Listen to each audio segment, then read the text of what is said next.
y les doy una cordial bienvenida a este ciclo de sesiones webinar que Anchor ha implementado con el objetivo de cuidar y proteger la salud de nuestra población. Esto a través de un ciclo de sesiones webinar que la intención es ofrecer información actualizada, oportuna y veraz a través de un grupo de expertos previamente con información médica previamente validada por el equipo médico de Áncora. En esta ocasión tengo el gusto de presentarles a la doctora Carla Paola Sánchez Ríos. Ella es médico especialista en neumología clínica con alta especialidad en oncología torácica por el Instituto Nacional de Enfermedades Respiratorias, INER. Ella labora es parte del Comité de Bioseguridad frente a la pandemia COVID-19 en este instituto. Además, da atención activa a pacientes en esta institución y en la red médica de hospitales de Grupo Ángeles. Es un gusto y un placer contar con usted, doctora Paola. Bueno, pues muchas gracias por la invitación, la presentación. Vamos a empezar a hablar de un tema que es sumamente relevante, como es la enfermedad COVID-19. Y vamos a tocar algunos aspectos que son sumamente relevantes para que ustedes estén actualizados y sepan cuándo hay que acudir a valoración médica si es que tenemos algunos síntomas de sospecha de esta enfermedad. ¿Me pueden pasar la siguiente, por favor? Bueno, los objetivos de esta charla van a ser conocer cómo se transmite este virus, este nuevo coronavirus que es causante de la enfermedad COVID-19, conocer un poco de esta enfermedad cuando una persona ya está infectada y empieza a desarrollar algunos síntomas secundarios a esta enfermedad, cuándo es oportuno buscar atención médica y cómo prevenir, que hasta el día de hoy, bueno, que no tenemos un tratamiento específico para enfermedad COVID-19, pues cómo prevenirlo será una medida sumamente importante y es de interés que ustedes la conozcan. La que sigue, por favor. La que sigue.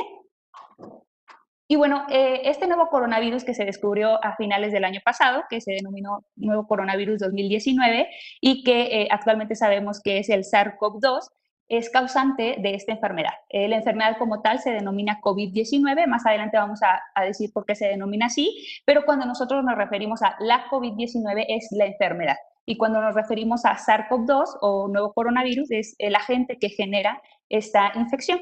Las vías de transmisión al día de hoy son varias. Hemos podido identificar que comparado cuando empezó esta pandemia hace 6 meses, conocíamos algunos mecanismos de transmisión de este virus y al día de hoy tenemos más mecanismos que favorecen que una persona se contagie por este virus. Y también es importante que ustedes sepan que la enfermedad COVID-19, si bien la atiende el neumólogo, no solamente tiene la posibilidad de dañar el pulmón. Cuenta con posibilidad de dañar algunos otros órganos, de ahí que es sumamente importante trabajar en equipo multidisciplinario con otras especialidades. Pasamos la siguiente, por favor.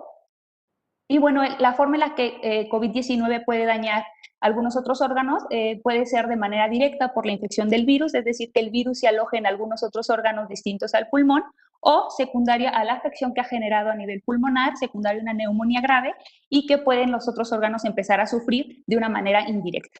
La que sigue, por favor. Y bueno, como les comenté previamente, SARS-CoV-2 es el virus causante de esta enfermedad, la cual denominamos COVID-19, y que esta enfermedad durante el tiempo en el que la persona la está desarrollando puede pasar por varias etapas. Al inicio, que no teníamos mucho conocimiento de esta enfermedad, la clasificábamos como una enfermedad leve, moderada o grave. Al día de hoy sabemos que es un continuo de la enfermedad, pero que algunos pacientes pueden desarrollar solamente los primeros síntomas de la primera fase y se queda como una enfermedad leve y esta puede avanzar en el tiempo. Es decir, no son 3 aspectos diferentes de la enfermedad, sino es una misma enfermedad, pero dependiendo de las características de cada uno de los pacientes, la forma en la que la manifiestan es distinta. La que sigue, por favor. Por lo cual es importante que ustedes conozcan que esta enfermedad infecciosa respiratoria pues puede generar neumonía en algunos pacientes, puede dejar secuelas en la función pulmonar en aquellos que cursan con neumonía grave, puede afectar otros órganos como previamente lo comenté y como lo vamos a detallar más adelante, y en algunos escenarios puede llegar a ocasionar la muerte del paciente. La que sigue, por favor. La que sigue. Y bueno, pues el panorama actual de esta enfermedad, la que sigue, vamos a ver que comparado con otros países, México al día de hoy se encuentra en el lugar número 7, con una cantidad de casos diagnosticados mediante pruebas como es la PCR, que vamos a hablar un poquito más a detalle de ella adelante, pues al día de hoy tenemos 568.621 casos confirmados de enfermedad COVID-19, de los cuales se han recuperado solamente cerca del 68-69%, que esto es aproximadamente 393 casos, y lamentablemente al día de hoy tenemos el registro de 61.450 defunciones. Estas cifras son estimadas. La que sigue, por favor. Debido a que en algunos escenarios no se cuenta con certificados de defunción que comprueben que efectivamente fue la enfermedad COVID-19 lo que generó la muerte del paciente. Si nosotros no realizamos pruebas o si la prueba es tardada y en ese transcurso de tiempo el paciente pierde la vida, pues no se puede documentar como una muerte secundaria COVID-19. De ahí que algunas cifras llegan a ser estimadas, como lo pueden ver ustedes aquí, y que es el reporte que se nos da todos los días. Y no es tanto que se nos oculten datos, sino que es difícil poner cierto tipo de cifras porque, como comenté, en algunos escenarios no se realizan pruebas o los resultados de la misma llega a ser tardado, por lo cual no se puede documentar como una persona efectivamente enferma por este virus o bien que ha perdido la vida por esta enfermedad. La que sigue, por favor. Al día de hoy sabemos algo que no sabíamos al inicio, y esto es porque conforme va avanzando la evidencia, vamos conociendo más la enfermedad, y también conforme va pasando el tiempo, tenemos la oportunidad de tratar más enfermos y conocer cómo se manifiesta y cómo se comporta COVID-19. En tiempos de pandemia, algo que es sumamente importante, como estamos en estas fases al día de hoy en nuestro país, es importante que ustedes sepan que gripe o síntomas de gripe más diarrea es enfermedad COVID-19 hasta no demostrar lo contrario. Lamentablemente nosotros como neumólogos nos enfrentamos a muchos pacientes graves que en algún inicio, días previos, hace una semana, hace 10 días, fueron diagnosticados con gripe. No se les inició un buen manejo, no se les realizaron estudios, porque pues un médico tratante le comentó al paciente que era una gripa. Entonces, es importante que ustedes sepan que en estos momentos, en la fase en la que estamos, en nuestro país de contagios de COVID-19, cualquier síntoma de gripe o presentación de alteraciones intestinales, como puede ser la diarrea, esto es una enfermedad COVID hasta no tener pruebas que documenten que no lo es. La que sigue, por favor. Por lo cual es importante que nosotros estemos asesorados, pero es importante que ustedes no se documenten de fuentes que no son confiables. Lamentablemente al día de hoy, en las redes sociales ustedes pueden encontrar información, pero es información que lamentablemente no es fidedigna. Entonces los llegan a confundir, se llegan ustedes a confundir, y de ahí que también puedan llegar a tener un retardo en consultar a un médico especialista. Entonces, es importante capacitarlos en los síntomas de esta enfermedad, que ustedes conozcan cómo se puede llegar a manifestar COVID-19 y que evitemos automedicarnos pensando que estamos cursando con alguna otra infección. La que sigue, por favor. La que sigue. Vamos a empezar a hablar de cómo se transmite esta enfermedad o esta infección que, como ya les comenté, es causada por el SARS-CoV-2, que es el virus causante de la enfermedad COVID-19. Tenemos al día de hoy varias vías de transmisión demostradas. La más importante es la vía a través de las gotitas de saliva, que cuando uno habla emite de manera natural. Cuando uno está hablando o tose o estornuda, se liberan gotitas de saliva, las cuales llevan partículas de virus si es que nosotros estamos infectados. Estas partículas producen secreción que lleva bastante cantidad de virus, la cantidad suficiente para poder infectar a otra persona. Si estas secreciones que nosotros emitimos cuando hablamos y no traemos un cubreboca o no hacemos el estornudo de etiqueta, si una persona está cerca y estas secreciones entran en contacto con sus ojos, con su nariz o con su boca, esta persona va a enfermar. Vamos a infectar a esta persona que está cerca de nosotros, y es la forma en la que se contagia a la mayoría de las personas. Otro mecanismo es, bueno, a lo mejor la persona se encuentra un poco más lejos, las gotas de saliva que nosotros expulsamos no llegan directamente ni a su nariz, ni a sus ojos, ni a su boca, pero por gravedad estas partículas de saliva que nosotros emitimos caen a las superficies, al suelo, a las computadoras, a los escritorios, y luego la otra persona toca esas superficies contaminadas, y después ella misma inocula o introduce este virus que lo trae ya en las manos, en sus ojos, en su nariz o en su boca. Es importante conocer que cada hora una persona toca su cara de 20 a 25 veces. De ahí que ese es el segundo mecanismo por el cual una persona puede adquirir la enfermedad. La que sigue, por favor. Al día de hoy también sabemos que que la transmisión aérea es importante para contagio de esta enfermedad. Al inicio sabíamos que este virus era grande, era pesado comparado con otros virus, de modo que, como pueden ver en la imagen, por gravedad caía al suelo y no podía viajar o volar o permanecer en el ambiente. Al día de hoy sabemos que coronavirus puede permanecer en el ambiente, incluso puede permanecer en un ambiente cerrado por más de 3 o 4 o 5 horas. Incluso puede llegar a tener una distancia de 5 a 10 metros, por lo cual la transmisión aérea al día de hoy se conoce como una vía de transmisión efectiva para que una persona se infecte cuando estamos en contacto en un ambiente cerrado con una persona infectada.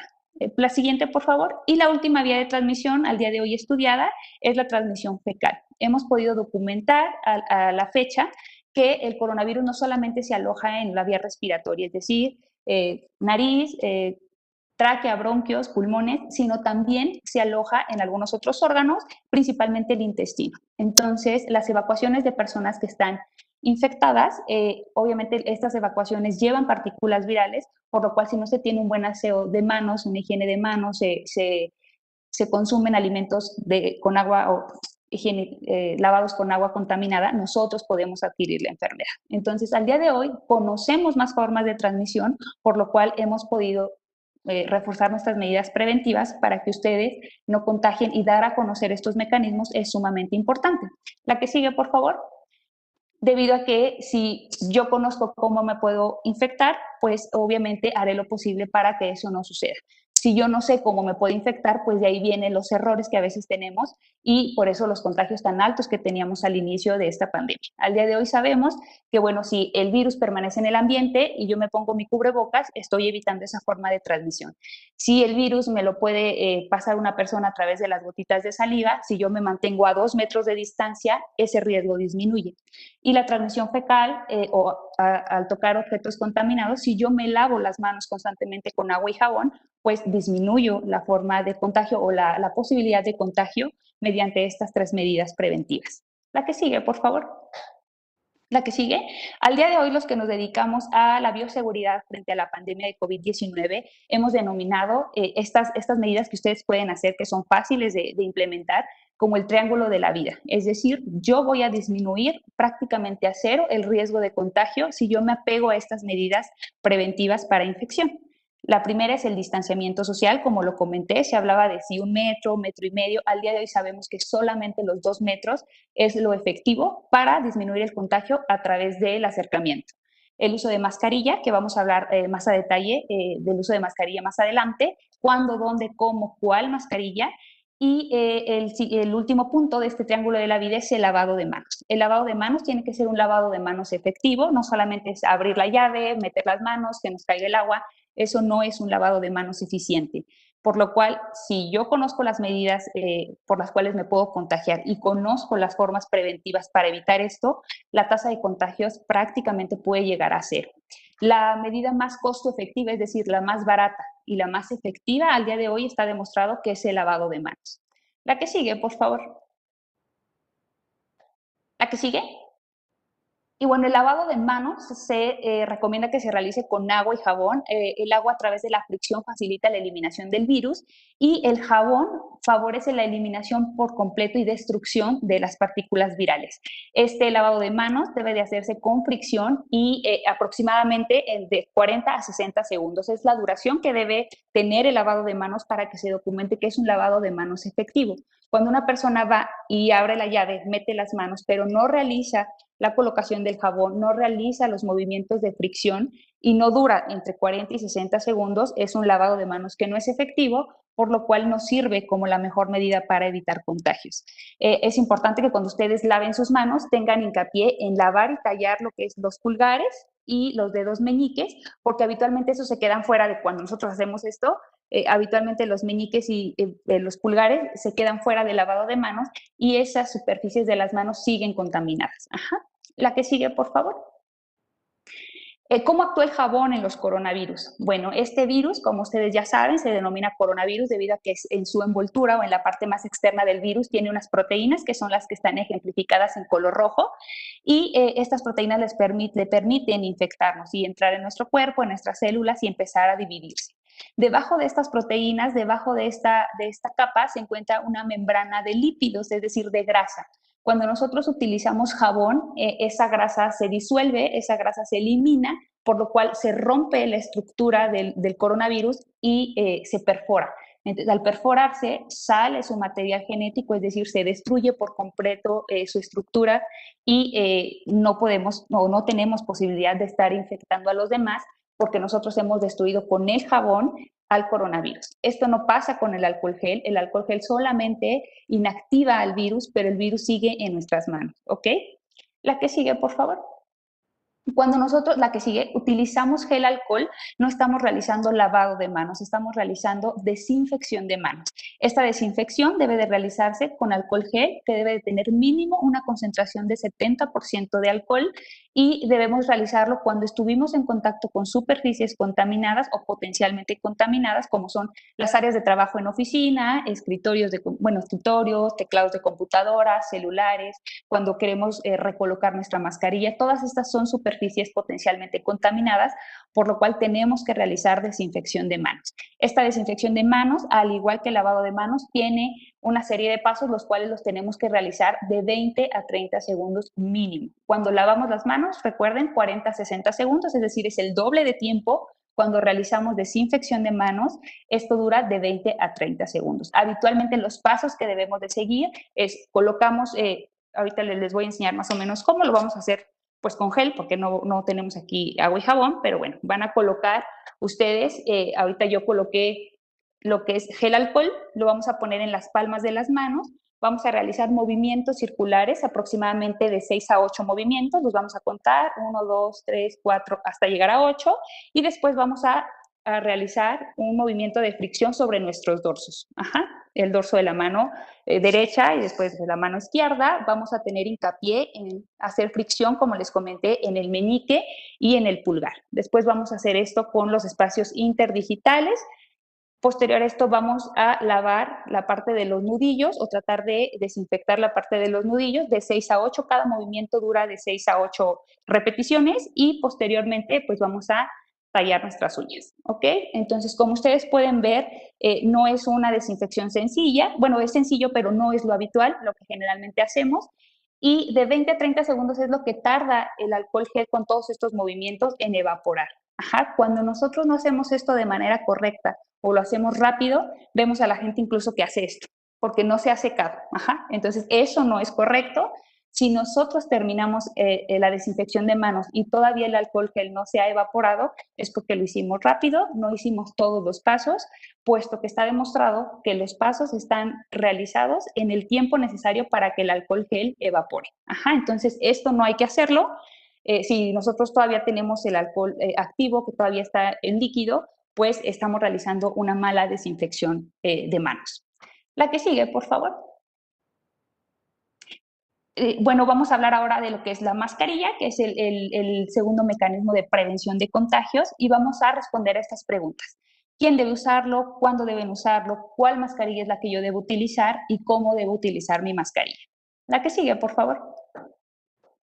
La que sigue, bueno, pues ¿quién? Al día de hoy todos tenemos que traer nuestra mascarilla debido a que se ha demostrado que la forma de contagio más efectiva del coronavirus pues es la de transmisión de gotitas de saliva o los aerosoles, es decir, que estas partículas permanezcan en el ambiente y por lo cual todos debemos utilizar un cubrebocas. ¿Cuándo lo vamos a utilizar? Al inicio de la pandemia se recomendaba en ambientes abiertos, es decir, si usted va a salir de casa, allá afuera debe traer el cubrebocas, pero dentro no es necesario. O en las oficinas no es necesario porque pues aquí en teoría estamos sanos. Eso al día de hoy sabemos que no es así, por lo cual el uso de la mascarilla debe de ser también en espacios cerrados, principalmente gente que se desempeña en puestos administrativos, donde hay varias personas que están laborando en el mismo espacio, y al tener la posibilidad de que alguien sea un portador de la enfermedad, pero que no tiene síntomas, que más a detalle vamos a verlo más adelante esto, todos tenemos que traer el cubrebocas, incluso en espacios cerrados.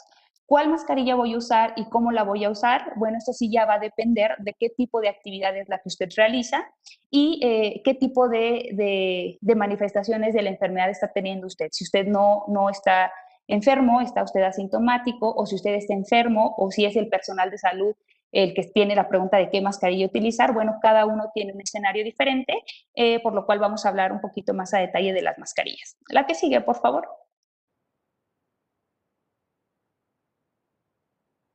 Bueno, tenemos muchos tipos de mascarilla, pero bueno, las que ustedes pueden llegar a conocer o que a lo mejor han escuchado, incluso han comprado, pues son las mascarillas de tela, las mascarillas quirúrgicas y las mascarillas de alta eficiencia o mascarillas N95.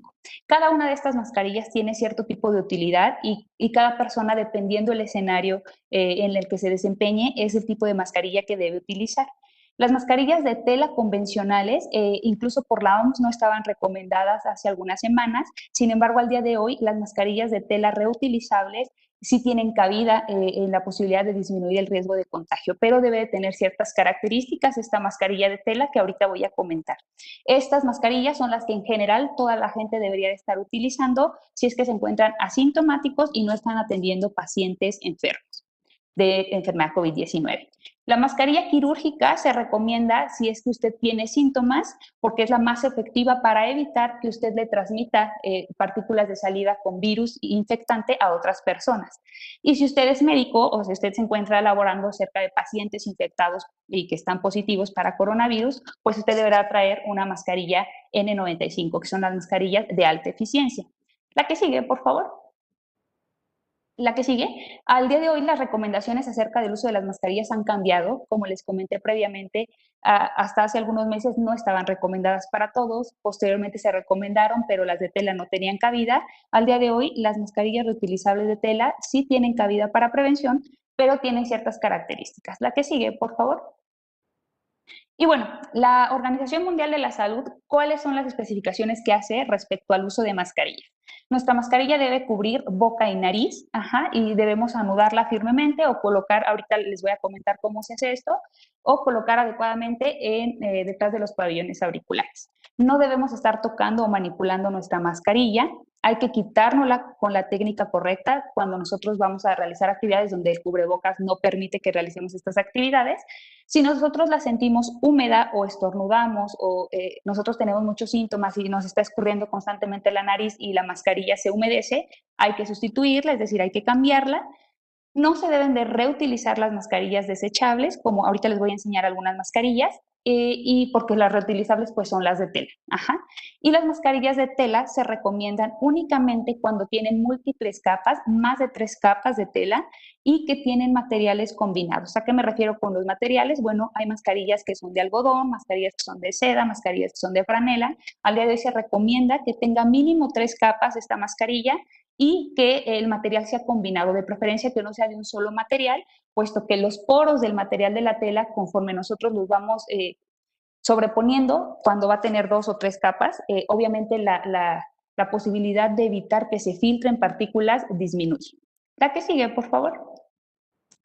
Y bueno, así es más o menos como funciona una mascarilla de tela, como les comenté. Si tenemos una mascarilla de tela que es de una sola capa y de un solo material, esa mascarilla definitivamente no sirve para prevención de enfermedad COVID-19, es decir, para prevención de aerosoles contaminados por coronavirus. Está demostrado al día de hoy por estudios científicos que la eficiencia de que estas partículas de saliva se filtren a través de las mascarillas de tela disminuye, como les comenté previamente, cuando son híbridos, es decir, tiene mínimo 2 componentes distintos de tela en la fabricación de ese cubrebocas.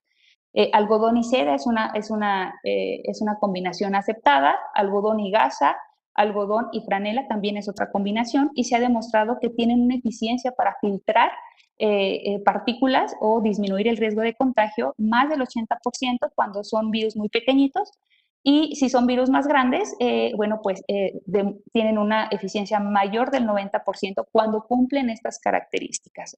Es importante que si usted va a conseguir una mascarilla de tela para que sea reutilizable, usted esté consciente de que si tiene una sola capa o es de un solo material, esa mascarilla no es eficiente para prevenir contagios de coronavirus. El algodón al día de hoy es el material más utilizado, por lo cual, como pueden ver ustedes las combinaciones, el algodón prácticamente está en las 3 combinaciones y funciona mejor cuando la densidad del algodón es alta y los poros son más cerrados. La que sigue, por favor. Esta es una forma en la que, la anterior, en la que más o menos se generan los puntos del algodón. Entonces, entre más abiertos sean los poros, menos probabilidad tiene esa mascarilla de evitar el contagio. Entre los poros estén más abiertos, obviamente tenemos más riesgo de contagio y nuestra mascarilla no es eficiente. La que sigue, por favor. Y bueno, también está la mascarilla quirúrgica, que como les comenté, esta es la que usted debe traer si usted tiene síntomas, para que usted no infecte a los demás. Esta protección es de un solo sentido, retiene las partículas de saliva que usted esté emitiendo y disminuye la probabilidad de que usted le pase esas partículas virales a los demás. Y la mascarilla N95, que es la de alta eficiencia, tiene una protección dual, es decir, tenga o no tenga yo síntomas, si yo soy médico y estoy atendiendo a un paciente, yo no tengo probabilidad de contagiarlo porque mi filtro me permite que yo no emita partículas y tampoco me permite absorber las partículas de los enfermos. Entonces tiene una doble protección, pero estas solamente están recomendadas para el personal de salud. La que sigue, por favor. También hay algunas mascarillas, que la anterior, que tienen esta válvula que lo que permite es que cuando usted respira pues aire sin, bueno, contaminado por el ambiente, pero sin tóxicos. Es decir, usted mete aire y cuando lo saca, lo que nosotros sacamos a la exhalación son algunos tóxicos que produce el cuerpo. Si yo utilizo una mascarilla N95 sin válvula, todos esos tóxicos los sigo reinhalando porque no tienen por dónde escapar. Al día de hoy existen mascarillas con esta válvula que se llama válvula de exhalación para que usted no tenga mareo, no tenga dolor de cabeza y se pueda eliminar ese tóxico sin problema. Es importante que sepan que si usted va a aportar una mascarilla de este tipo y usted tiene virus, ya se pierde la doble protección. Una mascarilla N95 con válvula funcionaría igual que una mascarilla quirúrgica, es decir, se pierde la protección porque tiene la abertura de la válvula, entonces sí podrían salir partículas virales y contagiar a los demás si es que yo estoy enfermo. La que sigue, por favor. Y bueno, ¿cómo vamos a utilizar el cubrebocas? Independientemente cuál sea el cubrebocas que usted va a portar, que ya ahorita vimos los escenarios y cuál sería el cubrebocas recomendado para la mayoría de las personas, sería el de tela, de triple capa, reutilizable y que tenga al menos una de las capas de algodón. ¿Cómo lo vamos a utilizar? Tenemos que desinfectar nuestras manos o lavarlas con agua y jabón antes de colocarnos el cubreboca y debe cubrir nariz y boca por completo, no debemos estarlo manipulando y vamos a cambiarlo, como ya mencionamos, si nosotros lo sentimos húmedos o estamos enfermos y está constantemente escurriendo el fluido de la nariz y se humedece el cubrebocas, ese cubrebocas pierde la probabilidad de protegerlo contra partículas de coronavirus. La que sigue, por favor. La que sigue. Y bueno, les voy a enseñar ahorita más o menos cuáles son los tipos de cubrebocas para que más o menos ustedes los vean, porque una cosa es hablarles y explicarles, pero si no los ven, probablemente se sigan confundiendo. Entonces, las mascarillas de tela, que digamos que son las que en teoría ustedes pues, pueden conseguir más fácil, debe de ser mínimo una de las capas, como ya les comenté, debe de ser de algodón, debe de ser gruesa porque mínimo debe de tener 3 capas de tela que permitan que con cada sobreposición de capa de tela los poros sean cada vez menores, incluso se sobreponen unos con otros y el virus pues no puede entrar. Este tipo de mascarillas deben de anudarse por la parte de atrás y no debemos estarlas manipulando. Ajá. Bueno, ninguna mascarilla, pero bueno, esta sería la mascarilla más sencilla y la que en teoría todo mundo deberíamos de portar. Si nosotros tenemos síntomas de enfermedad, como ya les comenté, lo que debemos de utilizar es una mascarilla quirúrgica, que son este tipo de mascarillas que tienen los elásticos alrededor. La forma de colocar estas mascarillas, bueno, es usted va a colocar las manos, no va a manipular en ningún momento la parte del cubrebocas como tal, sino solo los elásticos, la va a colocar, lo va a dejar detrás de las orejas y va a presionar el clip metálico que tiene aquí para que tenga la forma de su nariz. Ajá. Nosotros debemos de generar un buen ajuste de la mascarilla y debemos de hacer algo así.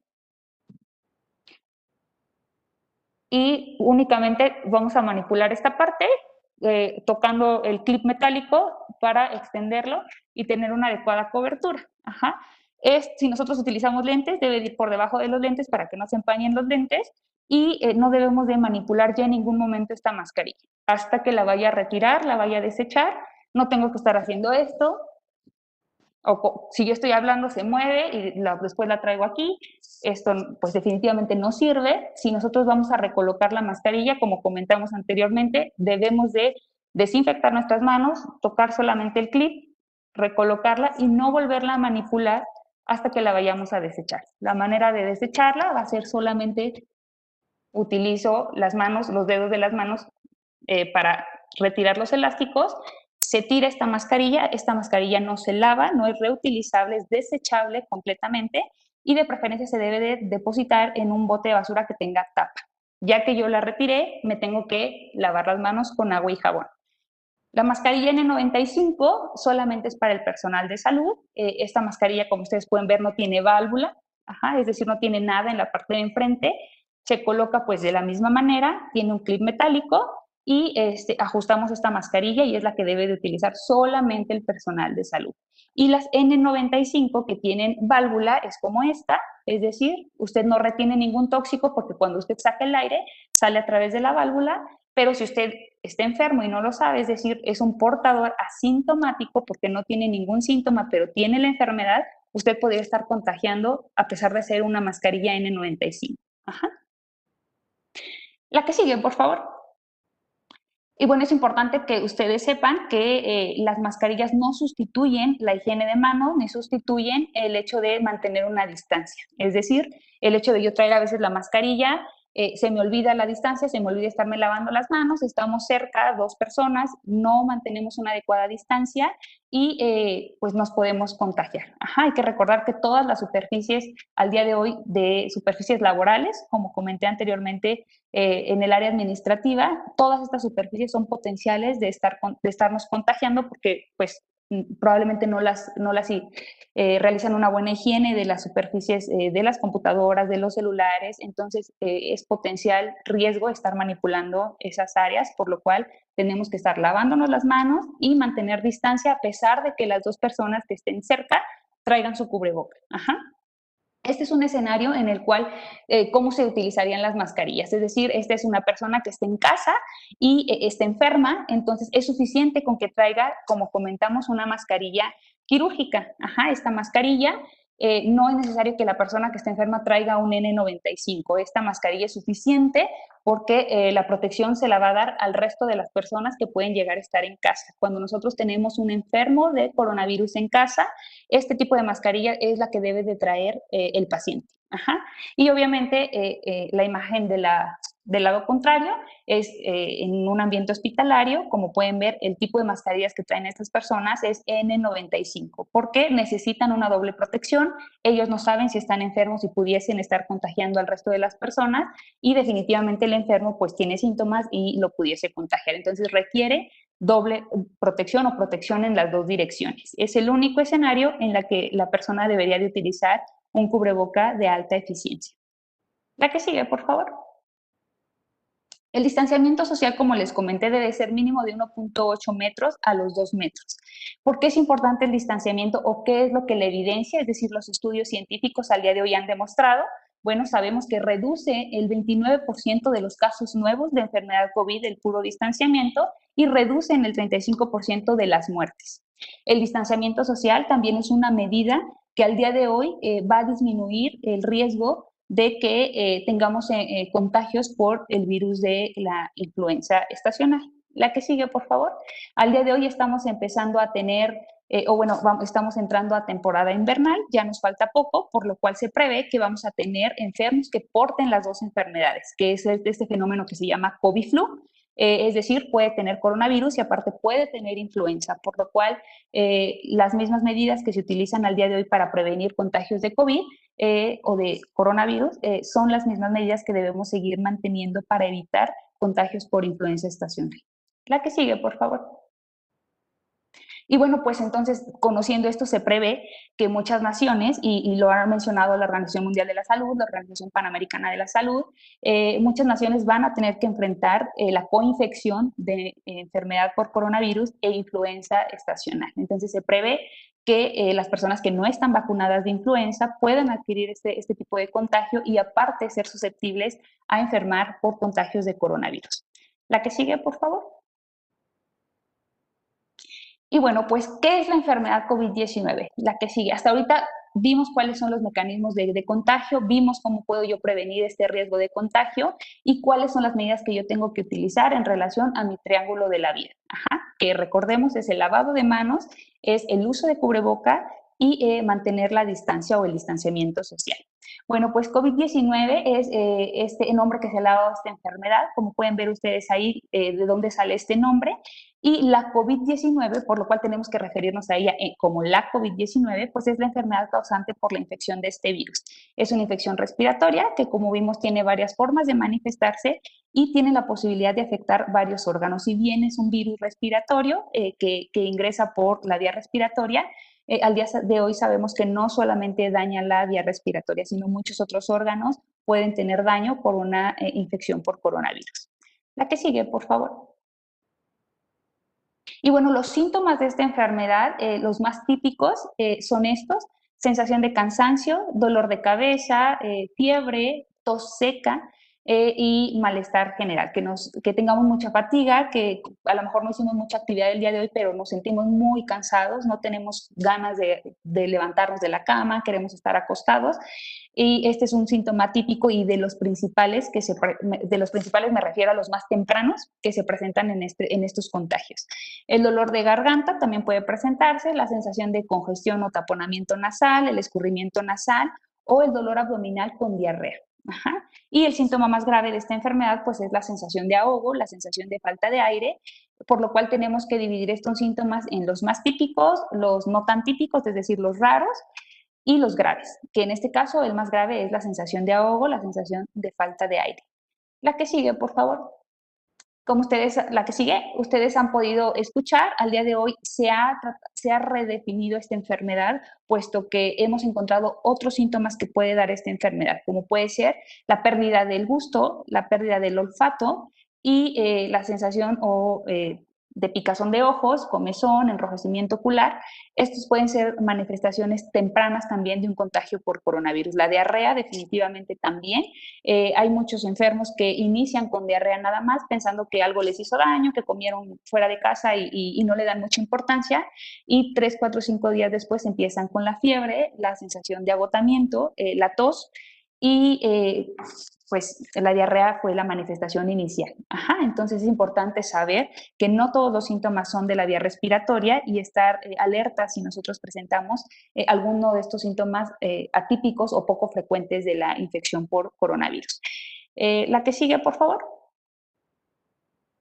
Y bueno, es importante que ustedes conozcan también que en el contexto de tener yo síntomas y ser una persona sospechosa, porque si yo tengo tos, fiebre, sensación de falta de aire o dolor de cabeza, más uno de los que viene abajito, que puede ser el dolor de cuerpo, el dolor de articulaciones, la pérdida del olfato, la pérdida del gusto, si yo tengo con que tenga dos, yo ya soy una persona sospechosa de coronavirus. Entonces me van a tratar y manejar como una persona sospechosa de coronavirus y me van a solicitar estudios para corroborar si realmente tengo o no tengo la infección.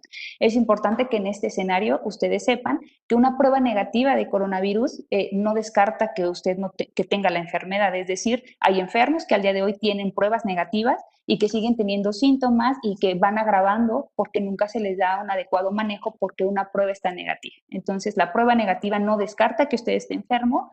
Los síntomas leves tampoco lo descarta. Al día de hoy hay muchos pacientes que nos consultan en la consulta de neumología días después porque cuando empezaron, pues fue un escurrimiento muy leve, fue diarrea, pero solo fue leve, 2 días y se les quitó. El dolor de cabeza fue leve. Entonces, el hecho de que todo esto sea leve no quiere decir que no es infección por coronavirus. Ajá, entonces tampoco tiene relación que usted tenga síntomas muy graves para que sí sea COVID y si tiene síntomas leves no es COVID. Eso tampoco tiene relación. Y que usted mejore de síntomas no quiere decir que ha curado.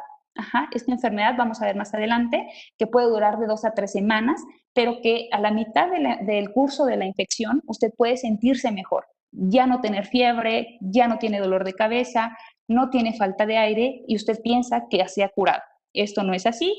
En el curso de la infección, los pacientes pasan por algo que se llama falsa mejoría, es decir, se empiezan a sentir bien, pero usted no está declarado como curado, por lo cual podría seguir infectando y pues no podría usted romper el aislamiento. Ajá, entonces este retiro del aislamiento en casa lo tiene que indicar su médico, aunque aunque ya se sienta bien con el paso de los días. La que sigue, por favor.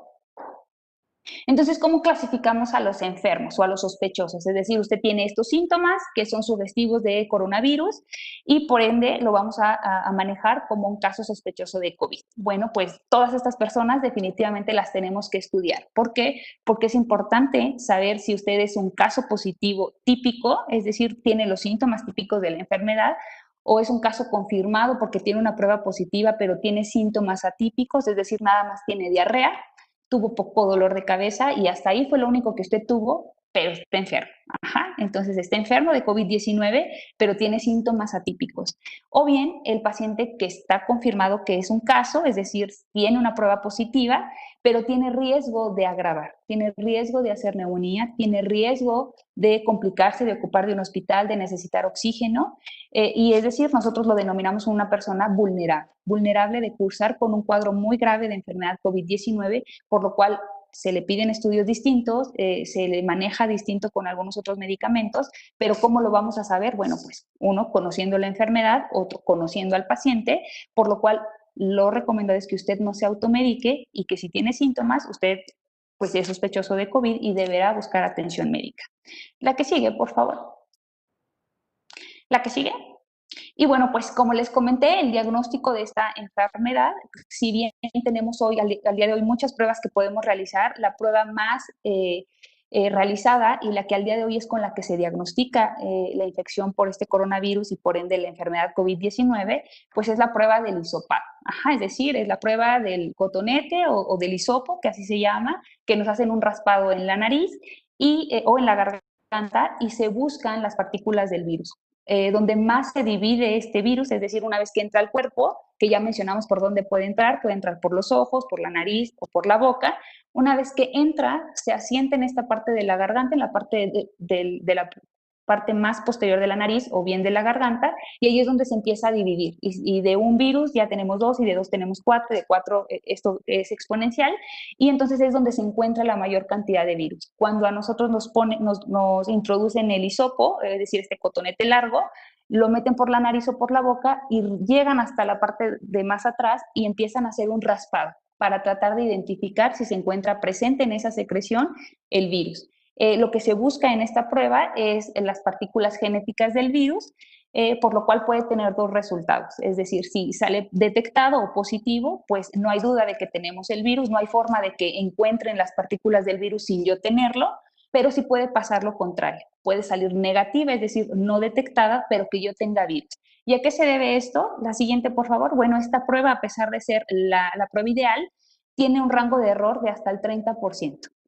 Si a esto le sumamos que a lo mejor es una prueba que se realizó mal, que no se analizó bien, pues obviamente la tasa de error aumenta, pero de per se, por la forma en la que se divide el virus, tiene una tasa de errores de hasta el 30%, es decir, de cada 10 enfermos, 3 saldrán con prueba negativa y eso no quiere decir que no tengan la enfermedad. Ajá, entonces, esto es importante saberlo y la característica que hace que esta prueba pueda ser negativa y que yo tenga síntomas es que la cantidad de virus, aunque se está replicando y se está dividiendo, todavía no llega al nivel de detección de la prueba. Ajá. Por eso hay días específicos en la cual su médico va a solicitar la prueba, que es lo que estamos viendo, que el paciente empieza con síntomas y ese día él pide su prueba, ese día se la hacen y sale negativo.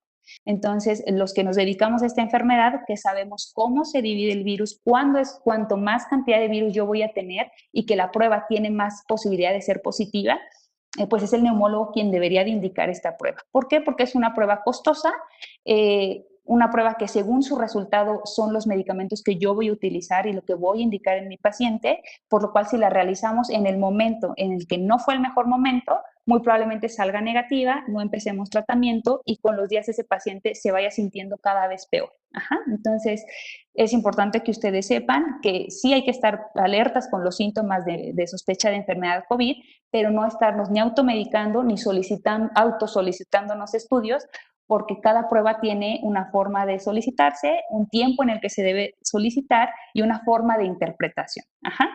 La que sigue, por favor. La que sigue, este tipo de pruebas que también ustedes han escuchado, que es la prueba rápida, la prueba de defensa, la prueba de anticuerpos, no sustituye en ningún momento la prueba del hisopado porque tienen dos utilidades distintas. La prueba del hisopado me sirve para saber si usted está contagiado del virus y si tiene partículas de virus en su cuerpo.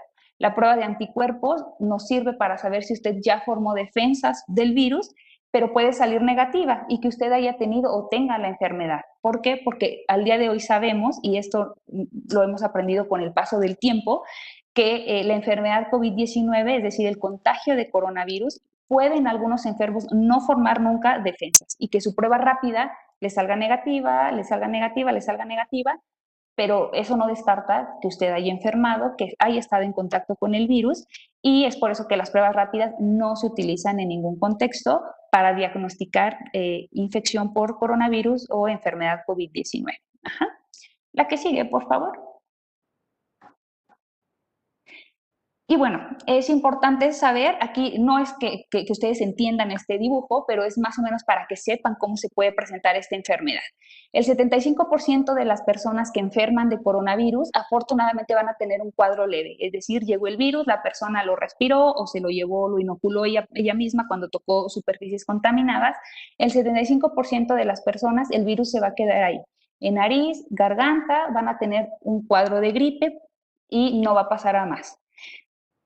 Si esto avanza, la que sigue, por favor, y el virus no solamente se queda aquí arriba, sino pasa al pulmón, el 15% de estas personas va a presentar neumonía. Aquí viene más o menos el dibujito, viene un pulmón, viene lo que está pasando adentro del pulmón, que ustedes ven ahí puntitos de colores, pero esto es prácticamente lo que trata de hacer el cuerpo para eliminar el virus que ha llegado a los pulmones. En ese intento, el coronavirus nos gana y entonces se genera la neumonía. Si esto avanza, ¿qué es lo que va a pasar? Que bueno, va a pasar estas partículas de virus y todo eso que se produjo por el mismo cuerpo de cada una de las personas con el intento de sacarnos de esta infección, va a pasar a la sangre, se va a alterar la sangre y estas partículas de virus y todo esto que se está produciendo en el cuerpo va a llegar a otros órganos y los va a afectar. Se afecta corazón, se afecta riñón, se afecta hígado y muchos otros órganos que en el 10% de las personas enferman gravemente. Entonces, el 75% hará cuadros leves, que a los 14, 21 días los damos de alta sin problema, no tiene ninguna complicación. El 15% desarrollará neumonía, pero después de resolver la neumonía igual se recuperan.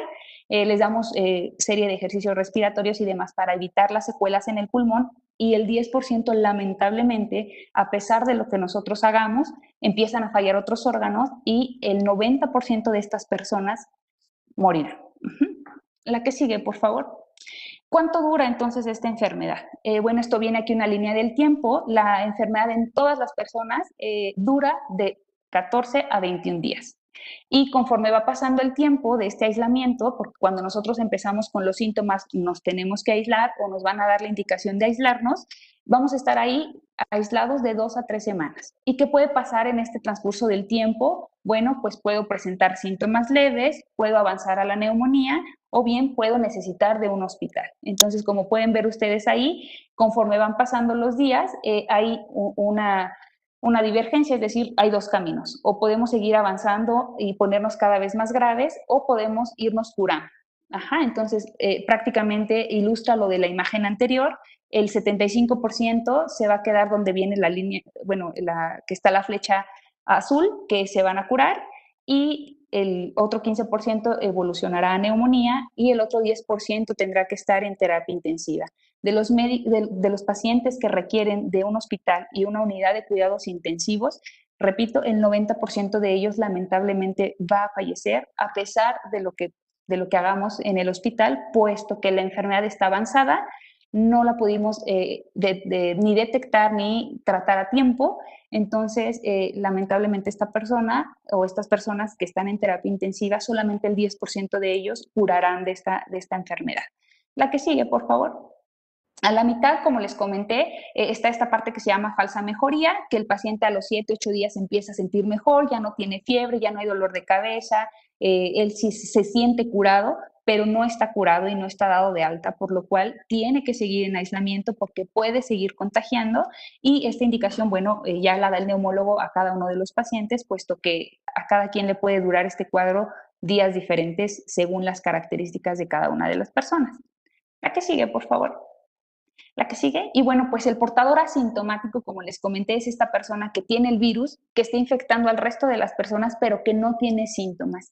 Estas personas, pues al día de hoy son las de mayor cuidado, puesto que pueden estar infectando sin saberlo. Como no tienen síntomas, pues no acatan medidas de prevención y estas personas pues son las que siguen contagiando a pesar de que yo traiga mi cubrebocas, me esté lavando las manos, pues tengo riesgo porque la otra persona no lo está haciendo, y menos si no tiene síntomas. Al día de hoy hay mucha gente que tiene síntomas, que cree que es por alguna otra situación, no se pone su mascarilla, no se lava las manos, y peor aún, si no tiene ningún síntoma, pues con mayor razón no utilizan su mascarilla, no se están lavando las manos, no mantienen ningún distanciamiento, están cerca todos de todos, y entonces pues siguen contagiando y no podemos frenar el número de casos nuevos de COVID, pues si esta situación sigue pasando. La que sigue, por favor. ¿Cuándo debemos buscar atención médica? La que sigue.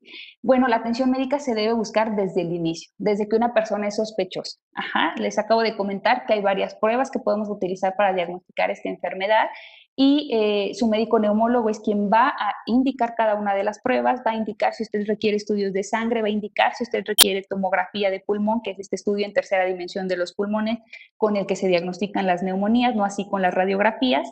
Y por lo cual usted, desde que tiene síntomas, usted debe buscar y asesorarse con un médico, de preferencia un médico que sepa de enfermedad COVID-19, para seguir las indicaciones y obviamente tener más probabilidades de curación. La que sigue, por favor. La que sigue. Esto es más o menos, la flecha es más o menos el curso de la enfermedad. Ajá, es decir, yo soy un paciente de COVID-19, soy un paciente que tiene la infección por coronavirus, puedo tener riesgo de complicaciones si yo no hago nada, si no me realizo ningún estudio, si no utilizo medicamentos, si no acato las indicaciones médicas, o la flecha se puede ir hacia la probabilidad de curación. ¿De qué va a depender de esto? De, bueno, si yo conozco los síntomas que pueden ser de coronavirus, si yo busco atención médica oportuna, es decir, a tiempo, en cuanto yo empecé los síntomas, me acerco a un médico que sepa de enfermedad COVID-19, la probabilidad de curar y no tener ninguna secuela, pues es mucho mayor. Importante, repito, no automedicarnos. La que sigue, por favor. ¿Qué factores favorecen que una persona agrave o tenga una enfermedad grave de COVID-19? Sabemos que las personas con diabetes, las personas con obesidad, las personas con enfermedades en el corazón, con VIH-Sida, con cáncer o con alguna alteración del sistema inmunológico e incluso los adultos mayores, son las personas que más riesgo tienen de que esta infección no se quede como una gripe. Ajá, es decir, que no se quede solamente en la nariz y en la garganta, sino que avance, se vaya al pulmón, se haga una neumonía y que posteriormente vengan las demás complicaciones. Sin embargo, la que sigue, al día de hoy sabemos que las personas jóvenes también tienen riesgo de desarrollar enfermedad grave por COVID-19. ¿Qué es lo que pasa en las personas jóvenes? Es decir, es una persona que no es obesa, que realiza ejercicio, que tiene una buena dieta. ¿Qué pasa en estas personas que se están enfermando gravemente? La que sigue, bueno, pues su sistema de defensas es exagerado. Trata de responder y tratar de eliminar la infección por coronavirus de una manera exagerada y llega a ser tan exagerada que el mismo cuerpo nos daña a nosotros mismos, daña nuestros pulmones, nos inflama los pulmones, nos lleva a las neumonías graves y a pesar de no tener ninguna condición médica como las que comenté previamente, como fue diabetes, obesidad, cáncer, las personas jóvenes al día de hoy también están desarrollando formas graves de COVID-19. Entonces es importante saber y tener esta precaución de que si yo soy joven no voy a enfermarme, no me va a pasar nada y si me enfermo va a ser leve y me voy a curar. Claro, en la mayoría de los casos así es, pero lamentablemente tenemos casos de personas jóvenes sin ninguna afección médica que desarrollan formas graves y que están perdiendo la vida también por enfermedad COVID-19. La que sigue, por favor. ¿Cuándo visitar a mi familia? Ya pasé todos estos días de aislamiento, ya me curé, me han declarado curado. ¿Cuándo puedo regresar a visitar a mi familia o pueden regresar a visitarme a mí? Bueno, pues su médico lo debe declarar como tal curado. Repito, curar no es que usted se sienta bien, curar es que usted tenga pruebas negativas. ¿Qué pruebas? Bueno, dependiendo de su cuadro, dependiendo de sus condiciones, La siguiente, tenemos muchas formas de decirle a usted que está curado. Puede ser con la prueba de la nariz nuevamente, con la prueba de anticuerpos, que sí sirve para ver si usted está curando de la enfermedad, no así para diagnosticarla, o bien puedo combinarla. Puedo incluso también pedir el estudio de pulmón tridimensional para ver si usted ya no tiene neumonía. Entonces, es una serie de combinación de estudios que quienes nos dedicamos a tratar esta enfermedad vamos a identificar cuál es la mejor forma de diagnosticarlo a usted curado para retirar el aislamiento y que sin problema pueda visitar a su familia, que su familia se acerque nuevamente a ustedes en su domicilio. La que sigue, por favor. ¿Cuándo deberá tratarse un paciente en domicilio y cuándo deberá ir al hospital? Ok, yo ya tengo síntomas, acudí al médico o busqué atención médica, me hicieron pruebas, tengo pruebas positivas, es decir, soy una persona enferma de COVID-19, me van a dar el aislamiento o la indicación del aislamiento, cuándo voy a permanecer en el domicilio o cuándo voy a tener que ir a un hospital. La mayoría de los casos, como les comenté, el 75% de las personas se quedan como casos leves. Durante el seguimiento del aislamiento, 2 a 3 semanas en su casa, con sus consultas de atención del neumólogo para ver si esto sigue leve durante todos los días, es decir, que usted no está agravando conforme va pasando el tiempo. Usted puede permanecer en su domicilio sin necesidad de visitar hospitales. A los 2 o 3 semanas se realizan sus estudios, se le declara curado y vuelve a hacer su vida prácticamente normal. Y digo normal porque al día de hoy nuestra normalidad es distinta a la normalidad del año pasado. Si usted tiene un cuadro moderado, es decir, usted ya tiene neumonía, sigue con fiebre, se siente mal, todavía podría permanecer en domicilio si es que no siente la sensación de ahogo. Es decir, si usted le hemos diagnosticado neumonía, pero su oxigenación en el dedo, que se mide con este aparato famoso, que es el oxímetro, que ya muchos de ustedes conocen o tienen incluso en sus domicilios, si todo esto está dentro de lo normal, a pesar de tener neumonía, usted con los cuidados del neumólogo y el seguimiento en domicilio, usted puede permanecer en domicilio hasta que ataquemos esa neumonía por completo, usted recupere, se desinflame el pulmón sin necesidad de visitar hospitales. Si hay sensación de ahogo o el oxímetro empieza a bajar la oxigenación o el marcaje de la oxigenación menos de 88, esto ya no es normal, ya no es tolerado por el cuerpo, por lo cual usted tendrá que continuar el curso de la enfermedad en un hospital, es decir, en un ambiente donde lo estén vigilando, donde si usted requiere de oxígeno se le ponga el oxígeno y ya no podrá permanecer en domicilio hasta declararlo curado. Tendrá que estar en un hospital, puesto que ya tiene un cuadro grave de enfermedad COVID-19. Repito, la única forma de saberlo es haciendo estudios, ver qué tipo de estudios le toca a cada persona, cuándo los voy a realizar, qué medicamentos voy a estar utilizando y si tenemos datos de enfermedad grave, como es la sensación de ahogo, la falta de aire, la baja de oxigenación, forzosamente tendremos que estar en un hospital. La que sigue, por favor. Cuando nosotros estamos en domicilio, ¿cuáles son las recomendaciones habituales para tener un paciente COVID-19 en casa? Bueno, pues obviamente deben de tener asesoramiento médico durante todo este cuadro de cuarentena, que repito, puede ser de 2 a 3 semanas.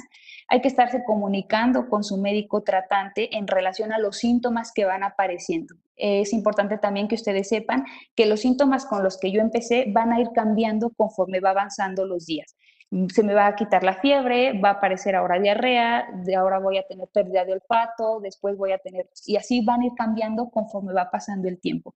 Todos los pacientes deben de tener asesoramiento de su médico para hacer un calendario de síntomas e ir anotando todo lo nuevo que van documentando conforme va pasando la enfermedad, porque de ahí dependerá qué tipo de estudios requiere cada persona.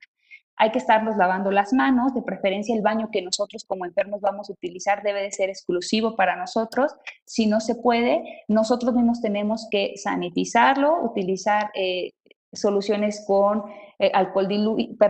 cloro diluido y debemos de dejar limpio las manijas del lavabo, es decir, para cuando nos lavamos las manos, la superficie del baño, antes de salir. A veces se comete el error de que quien entra después del enfermo es el que va a limpiar. No, el que debe de limpiar es el enfermo, puesto que él ya tiene el virus y él debe dejar limpio para que la otra persona ingrese al baño si es que no podemos tener un baño exclusivo para nosotros. y lo más recomendable es que el enfermo no salga de la habitación en la que se encuentra aislado y por ende pues tampoco salir de casa. Únicamente saldrá para realizarse los estudios si es que su médico le ha solicitado estudios durante la evolución de la enfermedad, pero el resto de días usted debe permanecer en casa. Y bueno, si es posible, como les había comentado, reservar cuarto, reservar baño, y todos los utensilios que utilice el enfermo se tienen que lavar con guantes y con jabón. No es necesario poner cloro, con jabón es suficiente, pero cuando manipulemos algunos utensilios que utilizó el enfermo, debemos de hacerlo con el cubrebocas, con los guantes, para evitar contagios por tener una persona enferma en domicilio. La que sigue, por favor. Por ahí también se había comentado y se tenía la duda de cuál al día de hoy son las instituciones que tienen los mejores desenlaces de enfermos COVID-19. Bueno, pues al día de hoy quien tiene la mejor resolución de estos cuadros de enfermo COVID-19 pues es el Instituto Nacional de Enfermedades Respiratorias, debido a que pues nos dedicamos a tratar enfermedades en los pulmones. Tuvimos mucha experiencia tratando ya enfermos de influenza hace algunos años, de modo que la atención de un enfermo COVID-19 grave o moderado, es decir, con neumonía en el instituto, pues tiene muchísimo más probabilidad de curar que lamentablemente atenderlo en otros centros. La que sigue, por favor. ¿Cómo realizamos el abordaje de estos pacientes? Si usted ya no puede permanecer en domicilio y tiene que acudir a un hospital, esto es prácticamente lo que tenemos que hacer en hospital. Es decir, llega la persona, se interrogan los síntomas, se ve si viene la persona grave o qué tan grave viene, hacemos los estudios de pulmón, documentamos que efectivamente hay neumonía, vemos qué grado de neumonía tiene la persona, se solicitan los estudios de sangre porque en esta fase ya se empieza a alterar la sangre, solicitamos estudios, pues la prueba confirmatoria de coronavirus y pedimos algunos otros, es decir, si usted no está vacunado de influenza, hay que hacer pruebas de influenza. Se pide en la imagen que sigue después de los tubitos de tapón amarillo, es un estudio para ver si hay algunos otros órganos que están sufriendo, que es un estudio de oxigenación, y si definitivamente con todo esto documentamos que la persona requiere de hospital, pues pasará al área de hospitalización. En los hospitales, la que sigue, de lo que tenemos que hacer cuando se presenta una persona con síntomas es identificar si la persona sigue siendo leve para que se pueda ir a casa. Hay veces que la persona por ansiedad, por miedo, empieza a sentir que se ahoga y pues obviamente visita un hospital porque esa es la indicación. Si usted tiene sensación de falta de aire, deberá acudir a un hospital. Pero el hecho de que usted tenga la sensación de falta de aire no quiere decir que se le va a ingresar. Es decir, si se documenta que usted viene un poco alterado, que su oxígeno está bien, que sus pulmones no tienen neumonía, que simplemente fue como una crisis de miedo, de está usted ansioso, bueno, pues si es algo leve, se regresará a domicilio. Si usted requiere de hospital, pues sí se va a dar manejo hospitalario. Al día de hoy, el Instituto Nacional de Enfermedades Respiratorias nos ha dado muchísima experiencia a los neumólogos que trabajamos ahí para replicar lo que hacemos en el INER y hacerlo por fuera. Lo que hacemos en el instituto al día de hoy ha demostrado dar muy buenos resultados, incluso en personas gravemente enfermas que están intubadas, de modo que los que nos dedicamos a esto tratamos de hacer lo mismo en otros centros, para tener los mejores resultados de nuestros pacientes infectados por coronavirus. La que sigue, por favor. Tenemos que acostumbrarnos, que esta es otra pregunta que muchas veces nos hacen a nosotros como neumólogos, si tenemos que acostumbrarnos a vivir con la enfermedad COVID-19 por siempre. La que sigue, bueno, pues la respuesta es sí. Nosotros tenemos que acostumbrarnos a vivir con este nuevo virus, así como nos acostumbramos a vivir con las enfermedades diarreicas, como nos acostumbramos a vivir con influenza, como nos hemos acostumbrado a muchos virus que han llegado, y lo tendremos que hacer. La que sigue, por favor. ¿Por qué es importante saber que tenemos que vivir o aprender a vivir con este virus? Bueno, al día de hoy, como ustedes también ya han escuchado, se han reportado casos de pacientes recontagiados, es decir, y de ahí la importancia de no realizar pruebas de anticuerpos a todo mundo, porque pues, pueden ser resultados erróneos. Tener anticuerpos no quiere decir que yo ya no me voy a contagiar, tener anticuerpos no quiere decir que yo soy inmune. Al día de hoy se han reportado recontagios por coronavirus y esto es porque Hay diferentes tipos y conforme va pasando el tiempo, el virus adquiere la capacidad de mutar, es decir, empieza a identificar que nosotros lo queremos atacar o que el ambiente está cambiando y lo que hace él es modificarse genéticamente, hacerse más resistente y pues nos puede volver a infectar. El cuerpo ya no lo detecta como un virus completamente nuevo y pues nos vuelve a infectar. Entonces, esto hace influenza todos los años, es por eso que todos los años no tenemos que vacunar y bueno, pues coronavirus lo está haciendo. Lo que hemos identificado es que coronavirus lo está haciendo más rápido, es decir, de que empezó la pandemia ahorita no llevamos el año como lo hace influenza, que más o menos cada año cambia y cada año muta, por eso nos tenemos que vacunar todos los años. El coronavirus lo está haciendo mucho más rápido. Y pues hay recontagios y pues muy probablemente tengamos una segunda oleada de casos, una tercera, y es por eso que tenemos que aprender a vivir con este virus y con estos contagios y con esta enfermedad. Lo mejor que podemos hacer pues es prevenir los contagios, conociendo las formas de transmisión y evitando el riesgo de enfermar. La que sigue, por favor. Otra pregunta es en relación a las vacunas. ¿La vacuna funciona? ¿Cuándo no la van a aplicar? ¿Cuánto va a costar? Ya no nos podemos enfermar después de que no la aplique. La que sigue, bueno, pues al día de hoy estamos muy lejos de tener una vacuna efectiva, de tener una vacuna accesible, una vacuna que sea segura, y con segura me refiero a que no genere efectos secundarios. Todas las vacunas tienen efectos secundarios y conforme se va investigando los efectos que generan, pues obviamente se tratan los investigadores de hacer vacunas que sean efectivas y que sean los menos riesgosas. ¿Y esto de qué depende? Pues depende del tiempo, por lo cual una vacuna en meses o en semanas que sea efectiva y que sea segura, muy probablemente no va a ser el escenario que vayamos a tener en las próximas semanas. ¿Cómo prevenir la enfermedad? Pues ustedes ya lo saben. Lo más importante al día de hoy será prevenir los contagios. La que sigue, por favor, siendo responsables y empáticos. Es decir, si yo ya me enfermé, a mí ya no me importa, yo ya no uso cubrebocas, yo ya soy inmune y no me interesan los demás. Eso es lo peor que podemos hacer. Uno, porque nos podemos recontagiar y dos, porque todos en casa tenemos personas que nos esperan, personas que pueden ser vulnerables, nuestros papás, nuestros hermanos, nuestros hijos, nuestros abuelos. Entonces, todas esas personas las podemos contagiar. Entonces, hay que ser responsables, hay que ser empáticos, hay que utilizar nuestras medidas de prevención, porque solamente haciendo esto vamos a poder disminuir la cantidad de casos. No dependemos de una vacuna, no dependemos de más hospitales, no dependemos de más médicos, dependemos de que no haya casos. Y eso lo vamos a lograr realizando nuestras medidas preventivas, que al día de hoy se conoce como triángulo de la vida, medidas de mitigación, que es el lavado de manos, el cubrebocas y el distanciamiento social. La que sigue, por favor. No olvidar, repito, la prevención es lo más importante al día de hoy cuando no tenemos aún un tratamiento efectivo, no tenemos una vacuna accesible, segura y que ya esté a la mano de poderla aplicar, por lo cual tenemos que apegarnos a las medidas de mitigación. La que sigue, por favor. Los más vulnerables de contraer el virus, ya lo comentamos, personas de la tercera edad, personas que tienen alteraciones en corazón, alteraciones de diabetes, alteraciones de presión arterial, gente que tiene alteración ya en bronquios o pulmones, las personas que tienen bronquitis, que tienen enfisema, que tienen asma, son personas con mayor riesgo de desarrollar formas graves. Entonces, estas personas deben de tener un cuidado mucho más extremo y las personas que convivimos con personas que tienen estas características debemos de ser todavía más cuidadosos y evitar llevarles el virus, porque muchas veces los papás no salen de casa, los abuelitos no salen de casa, el que sale es uno, y si yo no me lavo las manos al llegar, si yo me voy sin cubrebocas y regreso sin cubrebocas, me acerco, los beso, no me lavo las manos, pues nosotros estamos siendo los portadores para que ellos se enfermen de una forma grave, muy probablemente letal de la enfermedad. La que sigue, por favor.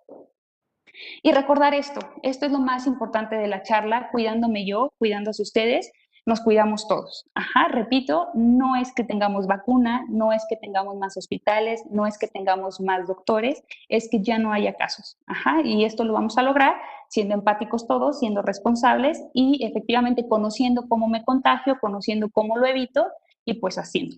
¿Ok? La que sigue, por favor.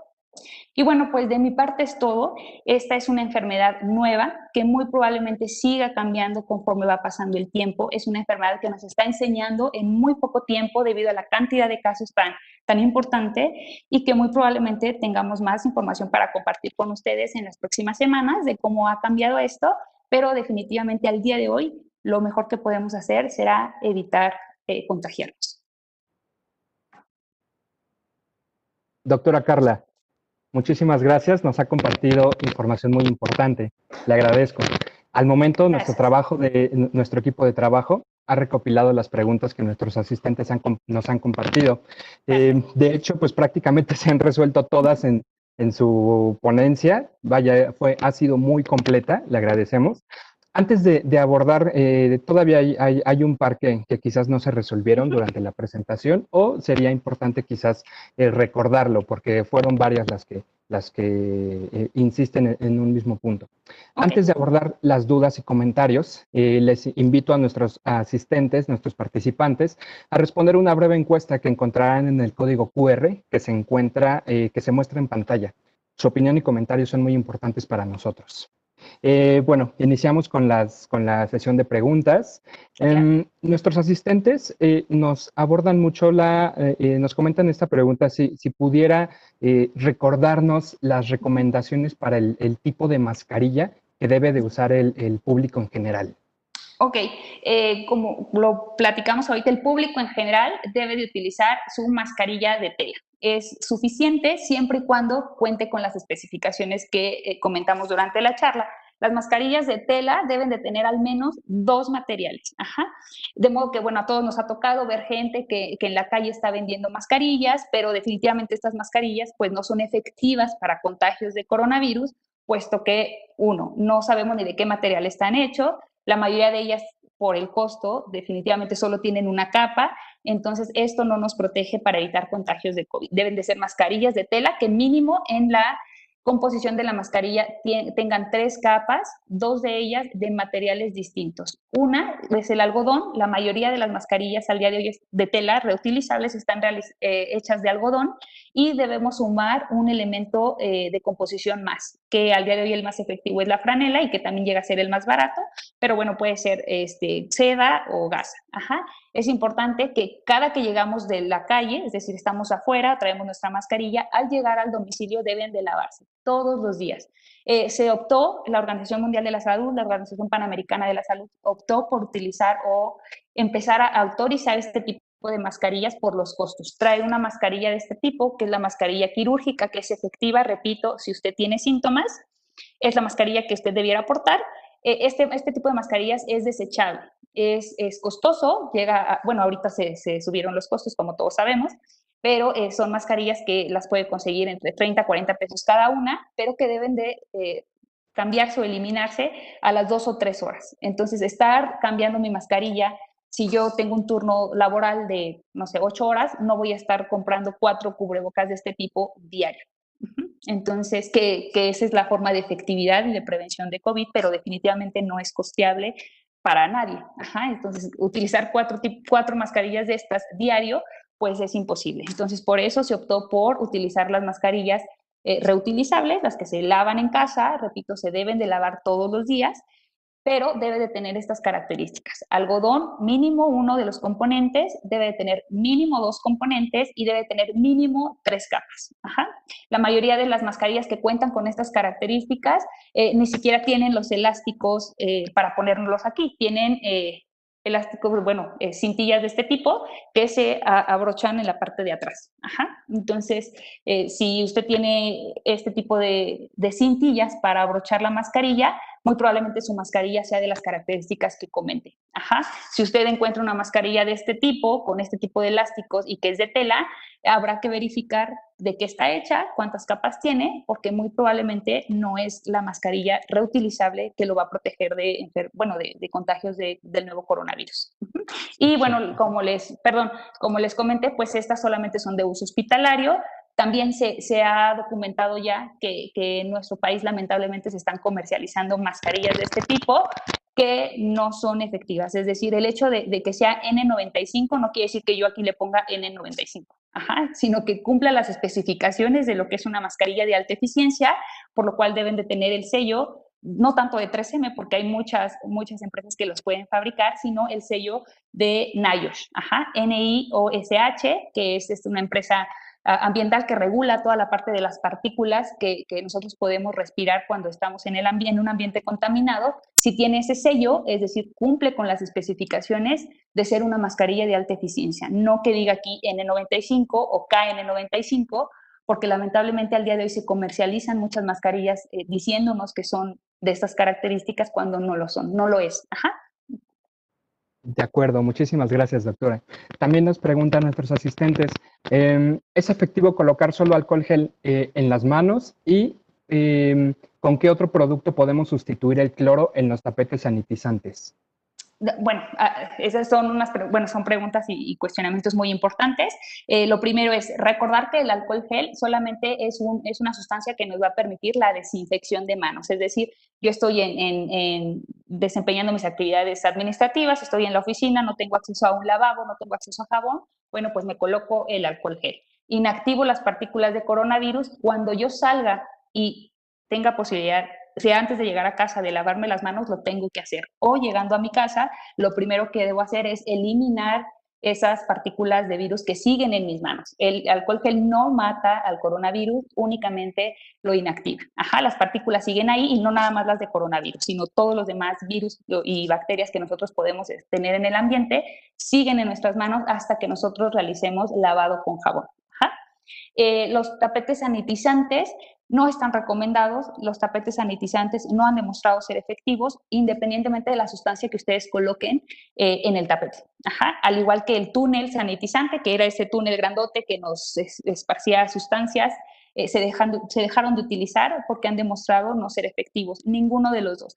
Si usted por alguna situación va a colocar un tapete sanitizante, pues únicamente lo tendríamos que hacer con cloro. Más que el tapete, lo que está inactivando al virus es el cloro, que debe de tener una dilución de 9:1, es decir, por cada 9 de agua, una de cloro, y esa es la dilución que usted deberá de utilizar para eliminar el coronavirus, que lo va a eliminar por la sustancia, no por utilizar el tapete. Ajá, es decir, si yo llego a casa y me quito los zapatos y después las suelas las rocío igual con esta solución de cloro, también lo voy a eliminar, ajá, lo voy a inactivar y no necesariamente requiero del tapete para entrar al domicilio. Entonces, el tapete como tal, que es ese dispositivo que se coloca fuera de las entradas de muchos establecimientos, como tal, el tapete no está recomendado al día de hoy, ha demostrado no ser efectivo, al igual que el túnel.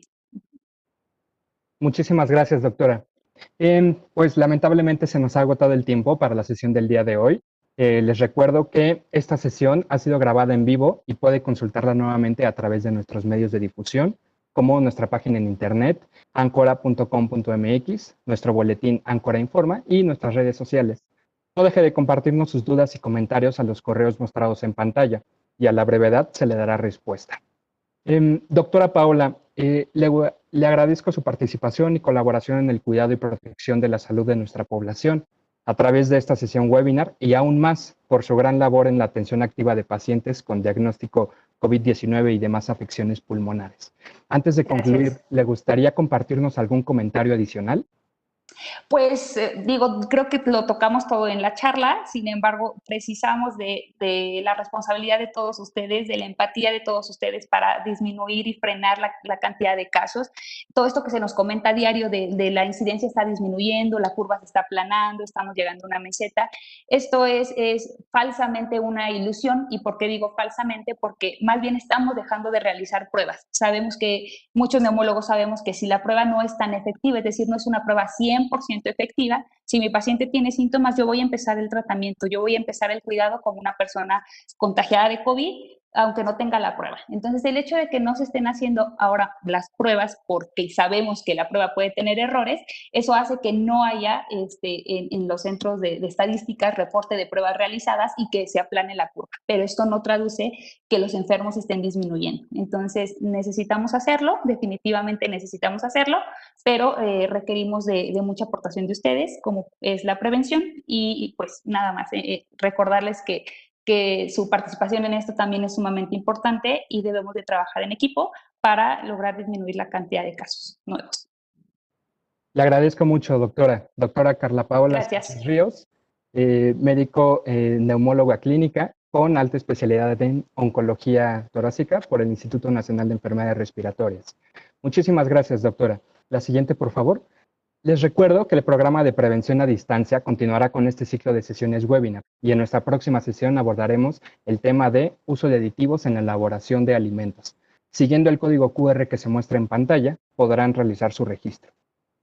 Usted recibirá 2 correos, el primero con el enlace de la encuesta mencionada previamente y el segundo con la invitación a nuestra próxima sesión. Agradeceremos sus dudas, comentarios y registro.